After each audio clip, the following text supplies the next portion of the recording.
For Entrepreneurship 5000, we're Team 5, and this is our business model presentation. We introduced a business idea of renting high-end designer clothing to tourists in our previous videos, and we're going to expand on that. Our value proposition, we offer a value of high fashion rental for a luxury vacation experience. Our hypothesis here is that people are more likely to rent high-end clothing versus renting just regular pants and shirts that you would wear at home or on vacation. So we would test this, we would get feedback from customers and send out surveys and have polls and see whether they were more likely to rent that. If they weren't interested in high-end, then we would pivot and focus on a different rental clothing segment. Now I'll pass it on to Eric, who's going to go over the infrastructure of our business model. Thank you, Asha. So yes, I'll be going over the key partners, key activities, and key resources. For key partners, our hypothesis is that fashion brands, tailors, and distribution channels would provide a quality product for us. For activities, we will provide a convenient method of pickup for customers to receive their clothing as to not disrupt their vacation and traveling plans. And the way to measure these two aspects is really constant communication with, for example, partners. This can lead to more economic benefits for us and for even both parties, and even going through customer reviews, seeing if items were delivered in a timely manner, looking at customer complaints. We could definitely learn from these measurements by experimenting with various channels of distribution, see what's best for us and for our size, and learning more how to work with these designer brands. And then on key resources, one of the resources needed, our hypothesis, excuse me, is a combination of financial help, inventory, and good customer employee relations. We would obviously need lines of capital to acquire these pieces of clothing, as we'll need various clothings. Physical locations will be needed to sell, store this product, as well as all service businesses, excuse me. Our employees should provide the best care when it comes to these stressful situations. And then I'll pass it on to Sam for the customer segments. Thanks, Eric. So I will be talking about customer relationships and customer segments. For customer relationships, we will identify customers and find customers through advertising on social media and through word of mouth.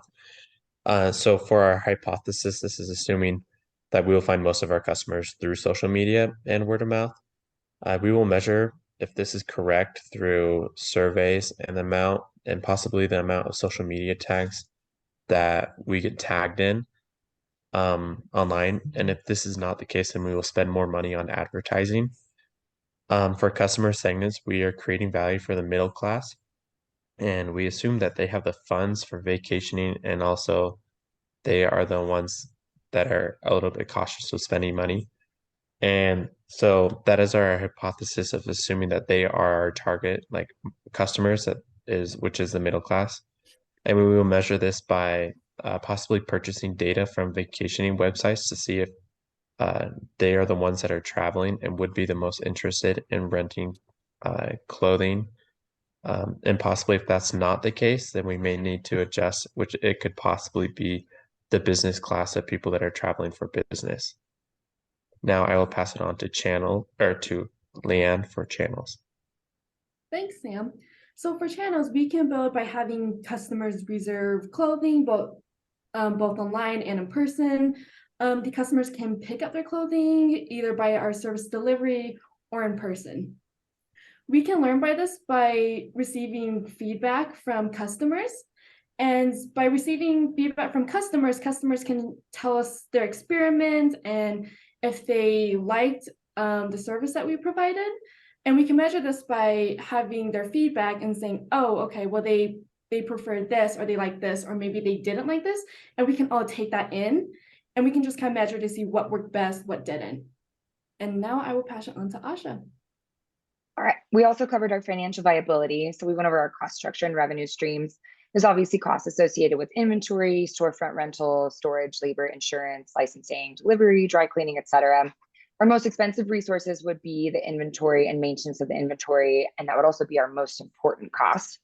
Revenue streams, we would collect revenue from rental fees, clothing, insurance fees if it was damaged, dry cleaning, travel fees, late fees, etc.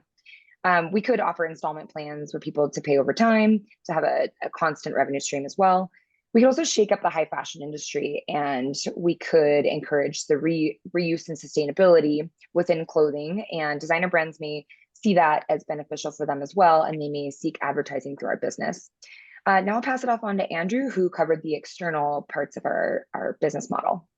Yes, so we looked into macroeconomic forces that we'll face, including market conditions, capital markets, or how we'll attract long-term investors, and also capital or economic infrastructure as a whole. Our industry forces, there we go, there are different pressures that we'll face from the industry that we're trying to enter, including but not limited to new entrants to our industry, bargaining power of buyers and suppliers, and our competition. And some key trends we looked into were that we would need to keep up with fashion trends as they evolve. And we would also need to keep our online presence updated to make sure that we are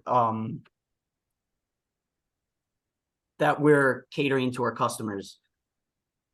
And lastly, we looked into market forces that would affect us, including staying relevant and calculating our costs. So these were our main points within our business model presentation. We have obviously more to go into detail, but we just wanted to cover our main hypotheses and how they were associated with the Build, Measure, Learn in the Lean Startup book. Thanks for watching.